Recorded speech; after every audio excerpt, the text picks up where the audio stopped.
অতএব এত দুশ্চিন্তার কিছু নাই, জীবনকে নিয়ে এত দুশ্চিন্তার কিছু নাই। জীবনটাকে কোরআন সুন্নাহর আলোকে এনজয় করেন। কোরআন সুন্নাহকে দিয়ে জীবনকে এনজয় করা যায়।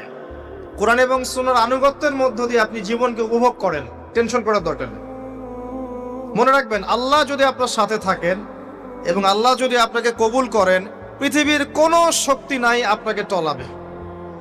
পৃথিবীর কোনো শক্তি নাই, পৃথিবীর সমস্ত শক্তি একত্রিত হয়ে আপনার চুল বাঁকা করতে পারবে না, যদি আল্লাহ আপনার সাথে থাকে।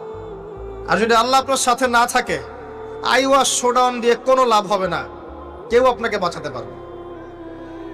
অতএব আল্লাহকে আপন করে নেন, যার যার হক তাকে তাকে দেন, নিজের হক আল্লাহর কাছে চেয়ে নেন, ইনশাআল্লাহ আপনি সুখে থাকবেন। এর আগে আল্লাহ পাক একা ছিলেন, আর কিচ্ছু ছিল না। হুয়াল আউয়াল ওয়াল আখির ওয়াজ যাহির ওয়াল বাতিন ওয়া হুয়া বিকুল্লি শাইইন আলিম, সূরা হাদীদ।